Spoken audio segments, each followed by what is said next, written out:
4 alien princesses laughed at Earth. Now a human owns their future. Across continents, people stopped what they were doing, eyes raised in wonder and fear. Satellites tracked it, meteorologists puzzled over it, and governments issued emergency alerts. Yet no one could have predicted what was about to arrive. From that shimmering beacon descended 4 vessels, identical in shape, but adorned with colors that seemed to defy human vision. They hovered in perfect formation over the capital cities of the world, radiating a sense of power that made every onlooker shiver. And then, without warning, the ships opened. From the largest craft emerged figures unlike any human had ever seen. They were tall, graceful, and glowing faintly with an otherworldly light. Their eyes sparkled with intelligence and confidence. Each of them wore regal attire, shimmering fabrics that shifted colors with their movements. On a scale of human understanding, they could only be described as royal, princesses of some distant empire. The news spread like wildfire. The 4 princesses of the Arindian Empire had arrived on Earth. At first, humanity held its collective breath, unsure if this was a first contact scenario, a threat, or a test. The princesses descended onto a platform that had materialized just above the Earth's surface, a platform of alien metal that defied gravity. Then, in perfect unison, they addressed the world, their voices melodic but carrying a sharp, icy edge.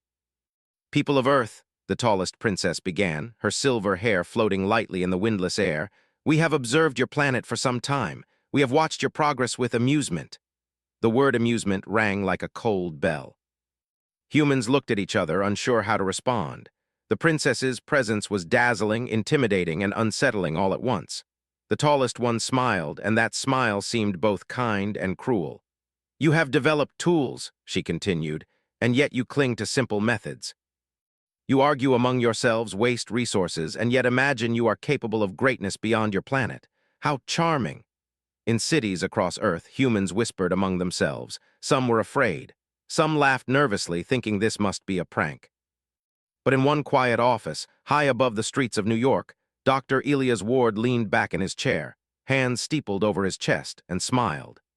Elias had spent years studying alien civilizations through fragments of intercepted transmissions, ancient artifacts, and even rumors.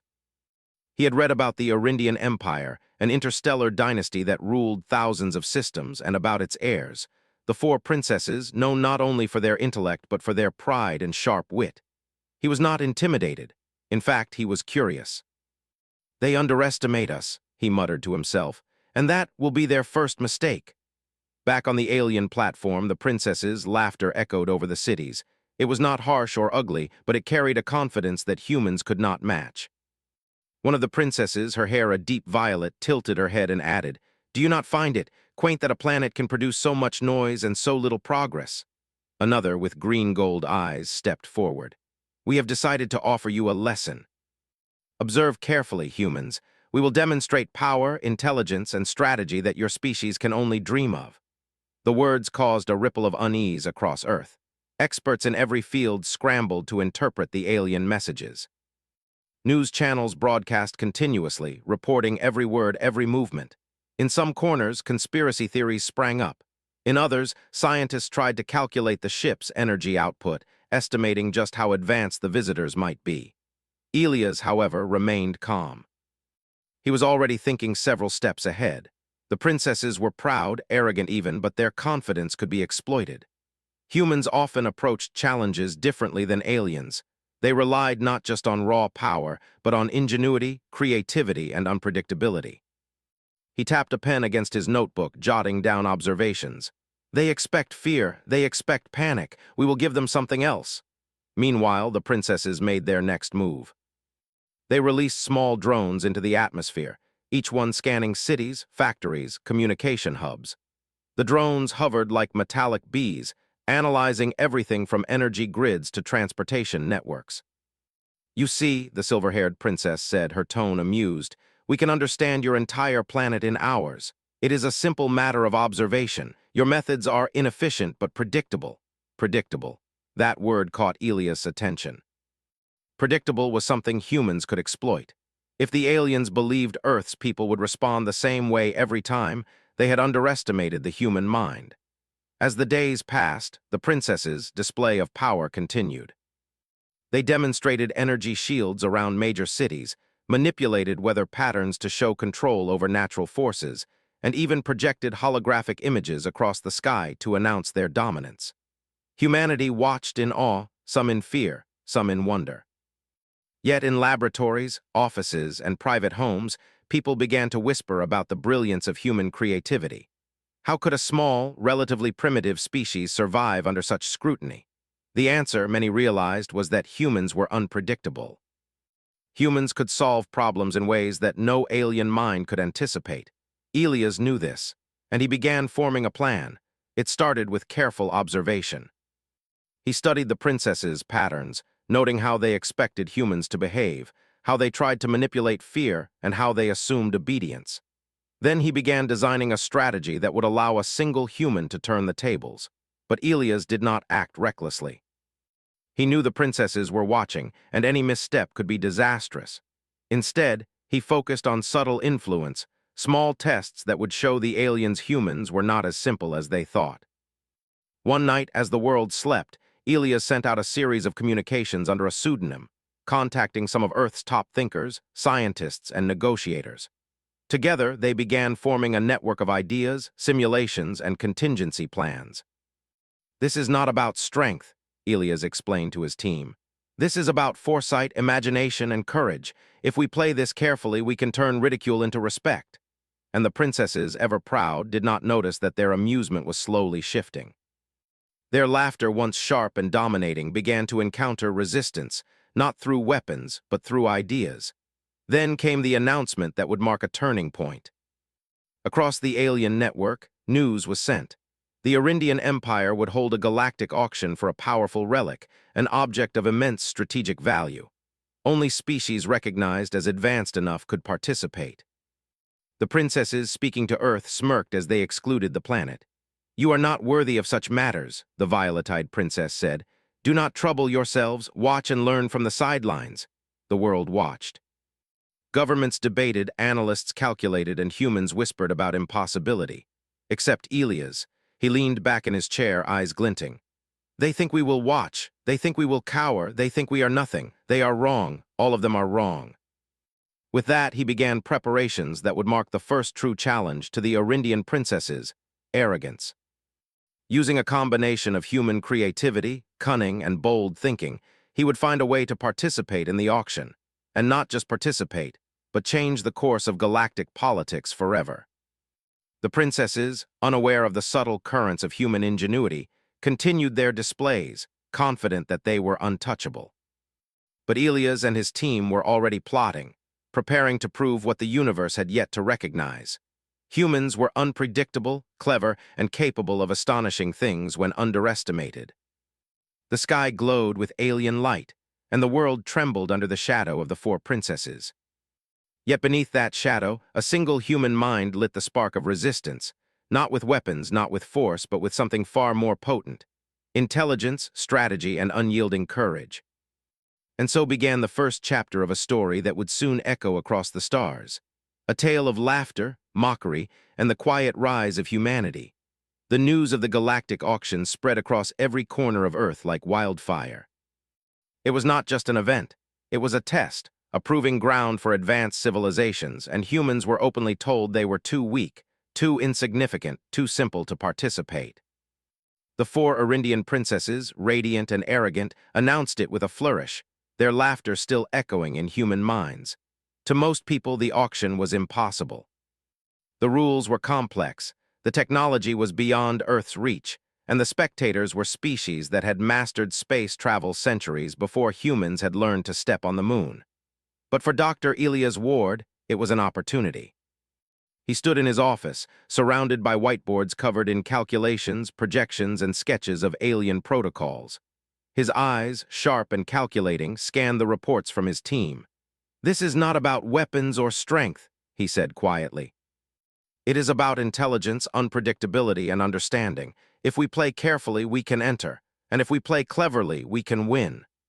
Elias began by studying the auction itself. The event would be held on the Crystalline Station, a massive artificial structure that hovered in deep space. The station was a marvel, made of a metal that reflected light like water, and surrounded by energy fields that could withstand asteroid strikes and even minor supernovae. Only the most advanced civilizations could navigate it safely. The Arindian princesses had set the rules. Only species with verified interstellar navigation capabilities could register. Earth clearly did not meet the criteria, but Elias had a plan. It was not brute force or deception, it was human ingenuity. Using a combination of stealth technology and computational simulations, Elias created a system that allowed a human vessel to appear as if it belonged to an advanced alien species. It was a small ship, designed with Earth resources, but fitted with algorithms that could mimic alien energy signatures. The human pilot, Elias himself, would become the first Earth representative at the auction, masked in the guise of a species the princesses had never fully observed. As the launch day approached, world leaders debated whether to support Elias. Some were cautious, worried about provoking the Arindian Empire. Others were curious, inspired by his boldness. Scientists offered technical support, providing materials, energy cells, and computing systems. Artists, engineers, and even philosophers contributed, advising Elias on strategies to anticipate alien behavior. Elias smiled as he reviewed the preparations. He wasn't just a strategist, he was the embodiment of human adaptability. While aliens relied on centuries of protocol, humans relied on creativity. While they expected fear, humans could act boldly, and that would be the advantage that turned the tide. The day of the auction arrived. Elias' vessel glided silently through space, its exterior shimmering like liquid metal. Sensors scanned for danger, calculating trajectories through asteroid belts and gravitational fields. The crystalline station loomed ahead, glowing softly against the dark void, its towers reflecting starlight. Inside the station, representatives of countless civilizations gathered. Some were humanoid, others forms that would challenge the imagination, yet all moved with purpose and authority.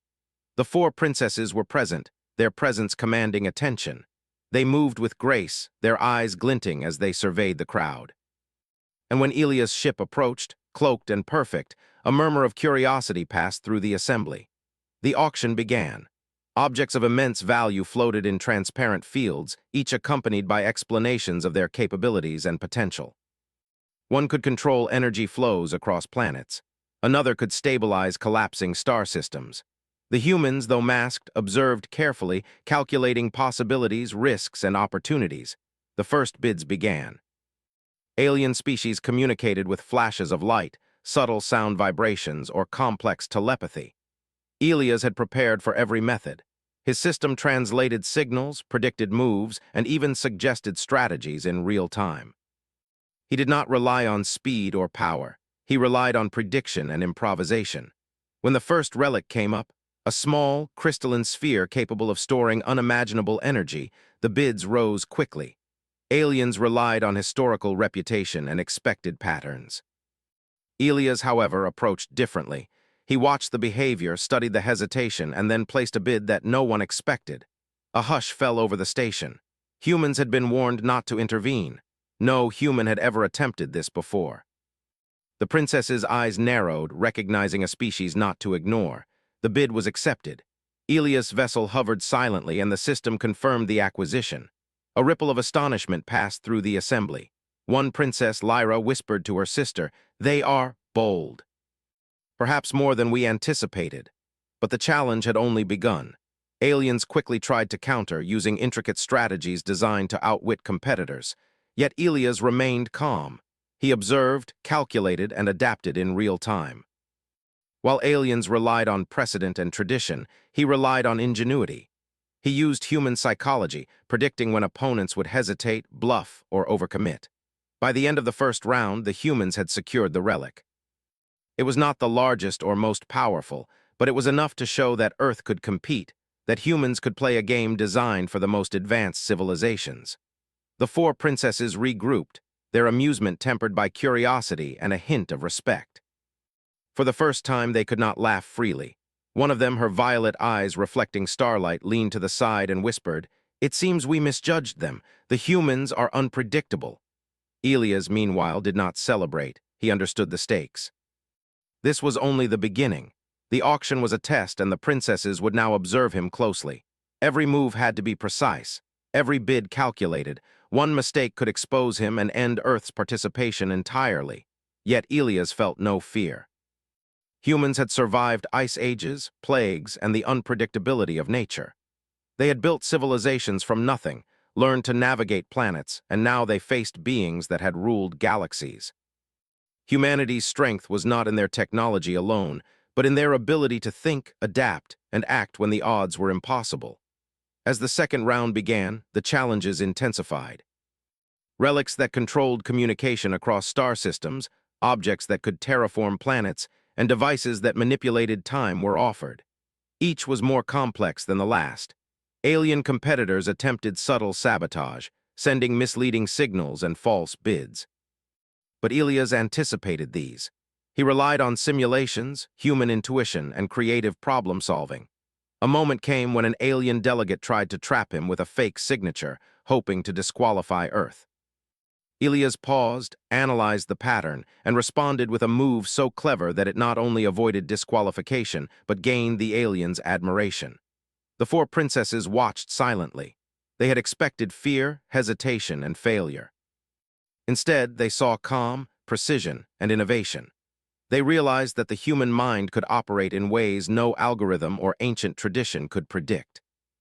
By the end of the day, Elias had secured multiple relics, positioning Earth as a quiet but undeniable contender in galactic affairs.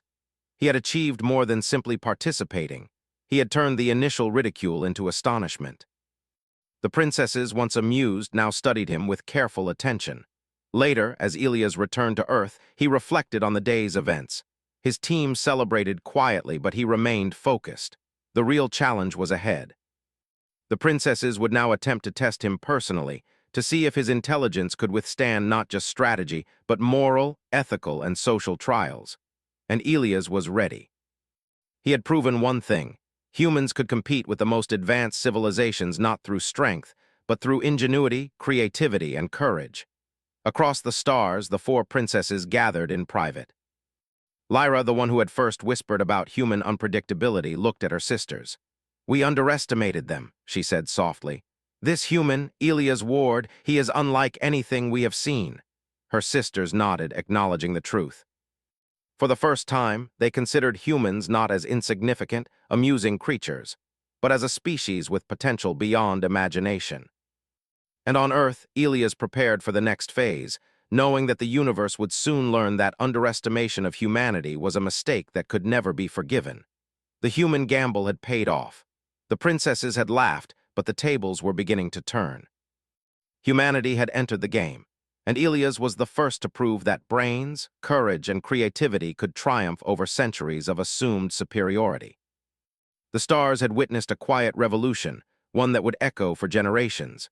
A single human mind had dared to compete with the galaxy, and the galaxy had noticed. The crystalline station floated silently among the stars, its towers catching the light of distant suns and reflecting it in dazzling patterns. Inside, the air thrummed with energy, not from wind or motion, but from the concentrated intelligence of thousands of advanced species. The galactic auction had ended, and the relics had been distributed. Yet the four Arindian princesses' attention remained fixed on a single human, Dr. Elias Ward. They had watched him maneuver through alien protocols, outwit delegates, and secure powerful relics without ever raising his voice or revealing fear. To the princesses, it was a curiosity at first, then a challenge. Now it had become a puzzle they were determined to solve. Lyra, the violet-eyed princess, leaned over a holographic console.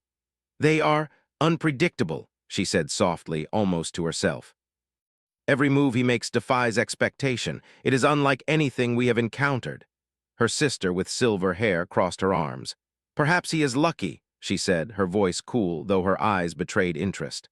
"Luck alone cannot account for this level of skill." "We shall see," said the green gold-eyed princess. "It is time to test him. We must understand if this human's mind can withstand true challenge, not just an auction." Meanwhile, on Earth, Elias prepared for what was coming next. He knew the princesses would not stop with an auction. They had underestimated humans, and now they would attempt to correct their mistake by designing challenges meant to confuse, manipulate, or break him. Yet Elias was ready. His preparations were not limited to technology. He studied alien psychology, culture, and history.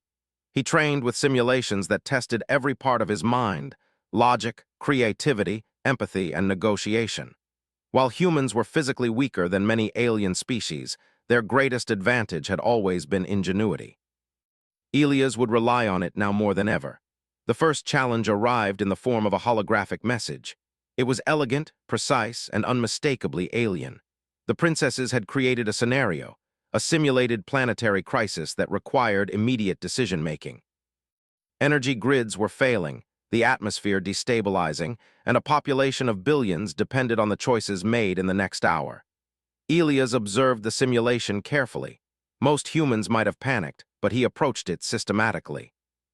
He analyzed the data, assessed risks, and began issuing commands to the simulation's control system. He made choices that balanced efficiency with creativity, introducing solutions no alien protocol would predict. When the simulation ended, the holographic evaluation projected across the station. The princess's eyes widened. The human had not only stabilized the planet, but he had also improved the scenario beyond expectation. He had implemented measures that the aliens themselves had not considered, showing adaptability, foresight, and moral reasoning. "Remarkable," Lyra whispered. "His mind works differently." The second challenge was even more subtle. It was social rather than technical. The princesses designed a scenario involving alien diplomats who were in conflict over a resource-rich system. The goal was not to outfight or outbid them, but to mediate and achieve consensus. Elias studied the situation. Each alien faction had motives shaped by centuries of culture and hierarchy.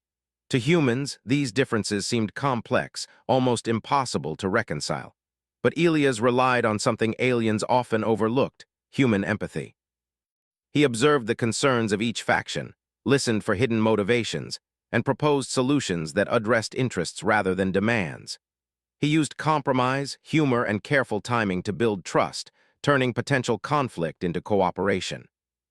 The princesses watched silently, astonished. "This human, he does not rely on force," said the silver-haired princess. "He relies on understanding."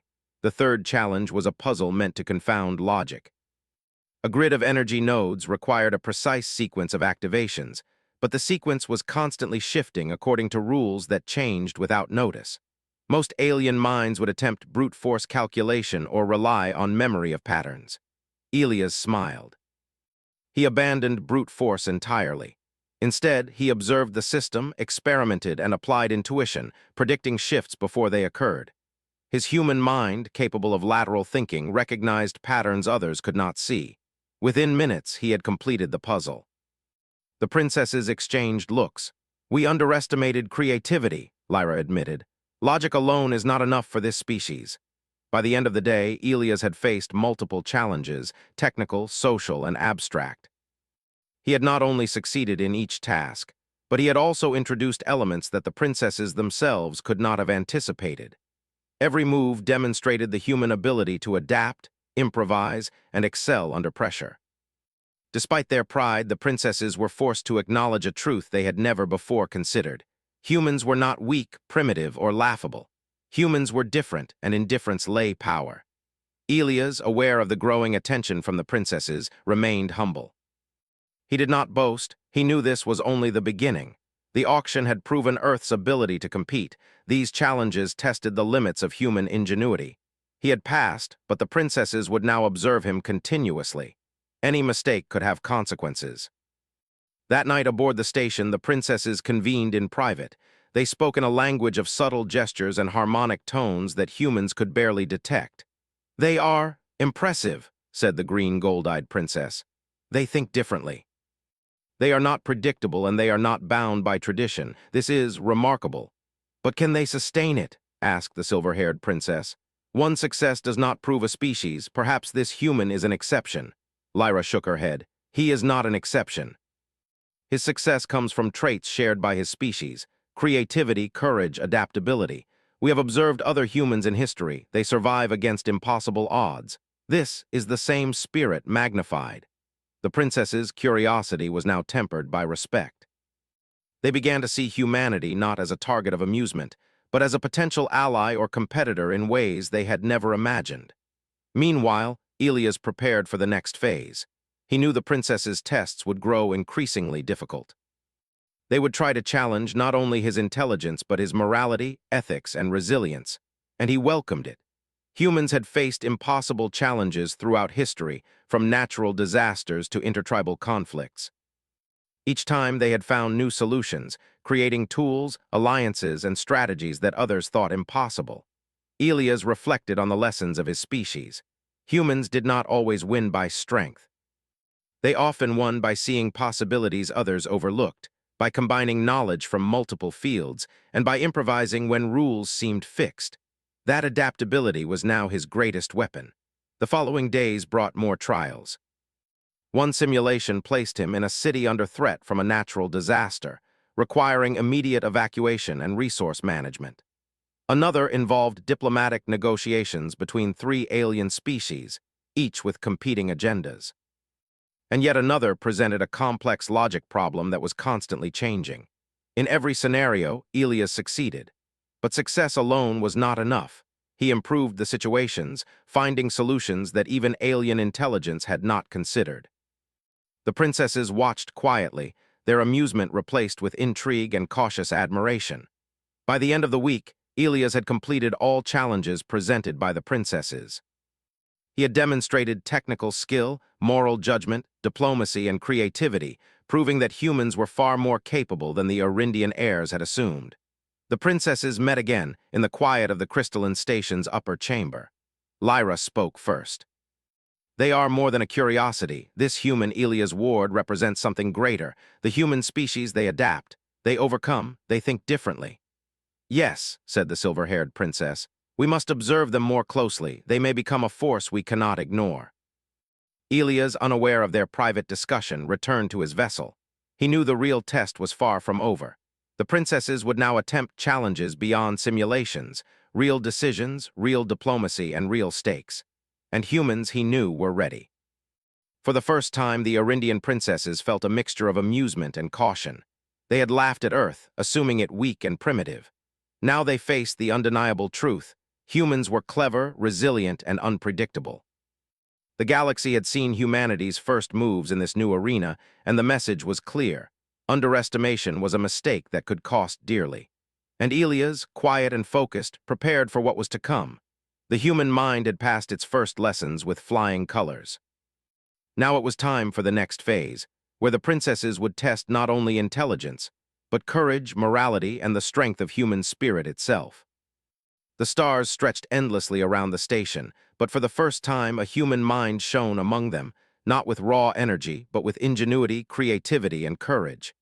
Humanity was no longer a spectator in the galaxy. It was a contender. And the four Arindian princesses, once confident and amused, were beginning to understand that laughing at Earth had been a mistake. The crystalline station pulsed with a quiet intensity. For weeks, the four Arindian princesses had observed the human doctor. Elias Ward, testing him through simulations, abstract puzzles, and diplomatic scenarios.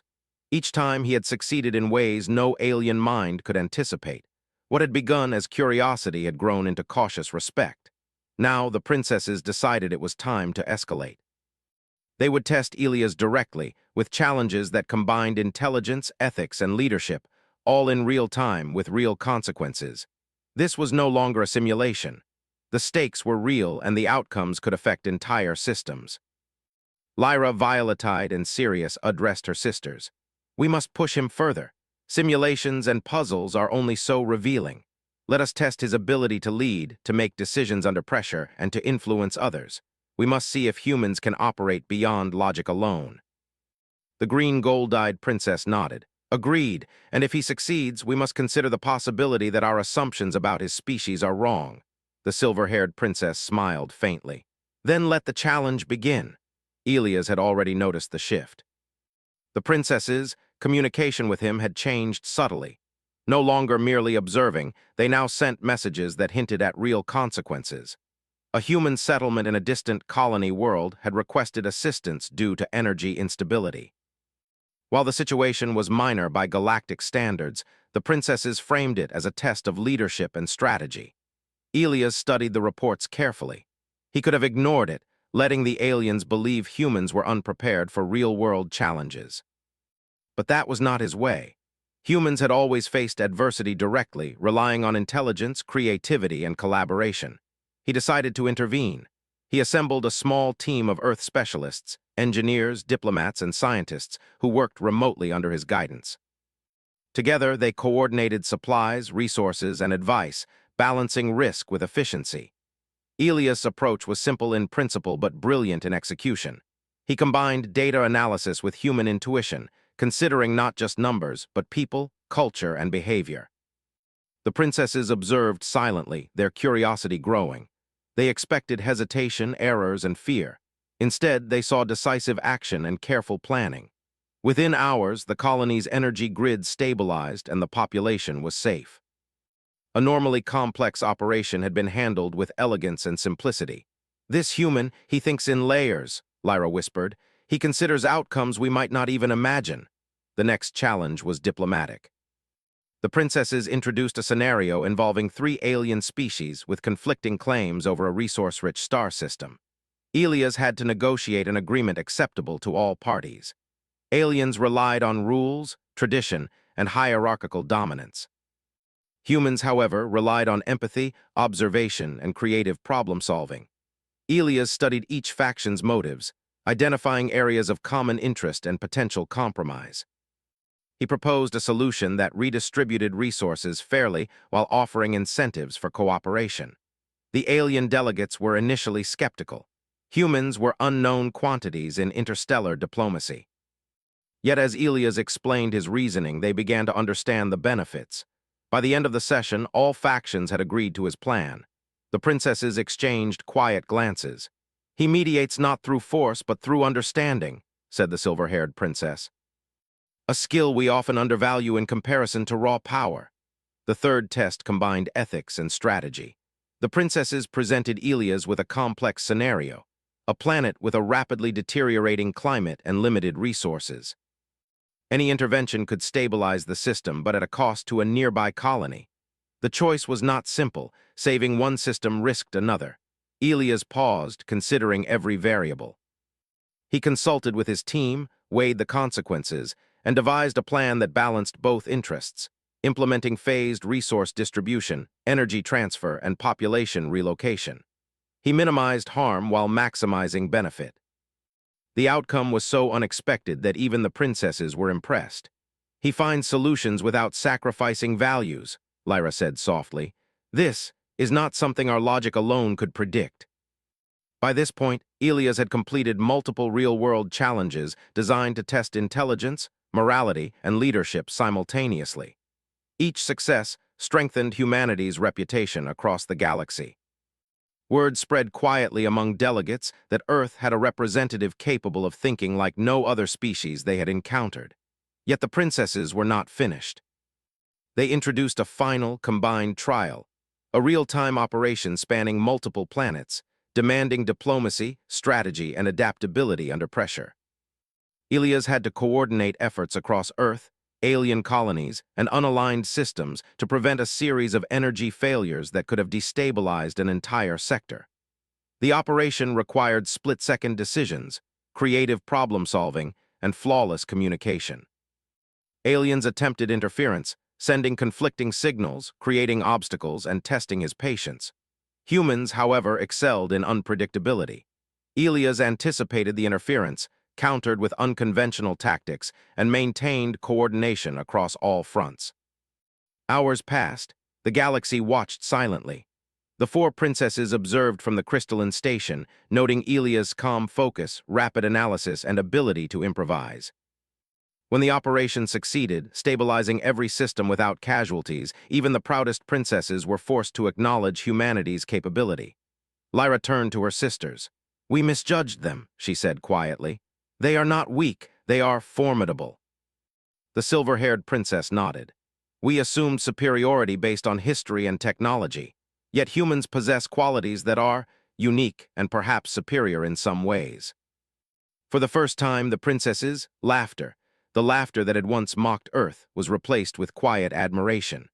They saw that intelligence, creativity, and courage were as powerful as advanced technology, if not more so.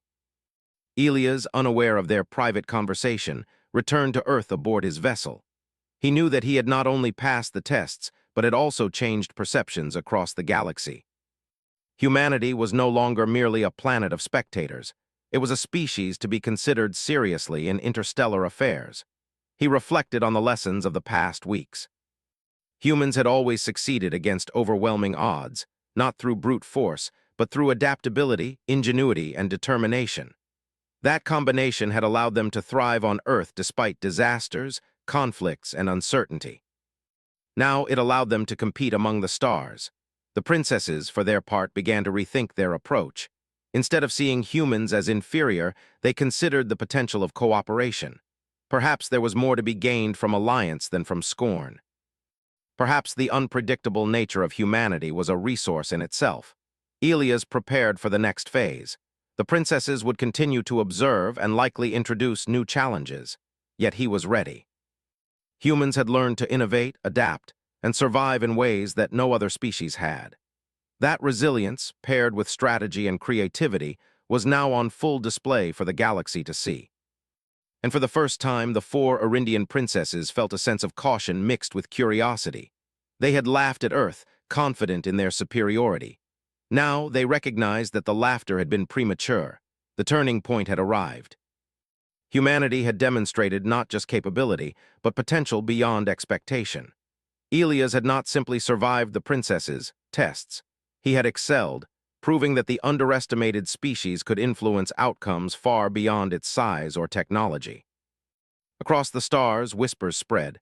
A human had faced the most advanced heirs of the Arindian Empire and emerged as a contender. A species once laughed at was now taken seriously. And Elias, calm and focused, knew that the ultimate challenge was still ahead.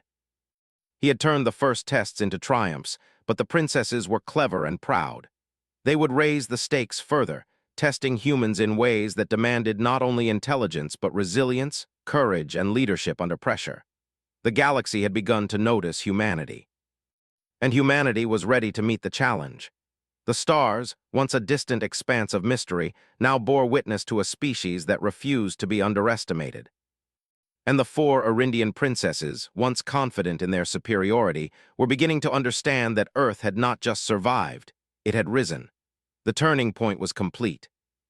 The stage was set for the final act, where humans would move from proving themselves to shaping the future of the galaxy. The galaxy had changed. Where once humanity had been a quiet observer, underestimated and laughed at by advanced civilizations, it now held a position that demanded attention. The four Arindian princesses, Lyra, the silver-haired princess, the green gold-eyed princess, and their sister, had gone from amusement to respect. And at the center of it all was Dr. Elias Ward, the human who had dared to defy expectation. Elias stood aboard the Starlight Horizon, Earth's first deep space command vessel, its sleek hull reflecting the distant light of the crystalline station. He gazed out at the stars, thinking not of conquest or glory, but of opportunity. Humanity had survived, adapted, and thrived through history. Now, among the stars, it could show that its greatest strength lay not in weaponry or raw power, but in ingenuity, creativity, and collaboration. The first order of business was the relics Elias had acquired at the galactic auction. Each one was a symbol of influence, technology, and potential. Yet Elias did not see them as tools for dominance. Instead, he envisioned alliances, partnerships, and solutions that could benefit multiple civilizations, including Earth. A message arrived from the four princesses, transmitted through the crystalline station's secure channel. Their tone was measured, respectful, and even cautious. "Dr. Ward," Lyra began, "your actions have demonstrated qualities that are remarkable even by the standards of our empire. You have achieved what no other human could have been expected to do. We acknowledge this openly." Elias responded calmly, "Thank you. I acted not out of pride, but because it is what humans do. We face challenges, we adapt, and we find solutions. The galaxy presents a challenge, and it is our nature to rise to it." The princesses exchanged glances. They had expected fear, hesitation, or arrogance. Instead, they encountered confidence grounded in principle and intelligence. The human mind was not predictable, but it was admirable. The first test after the auction involved negotiation with other civilizations. Several species had been skeptical of humanity, fearing interference or mismanagement.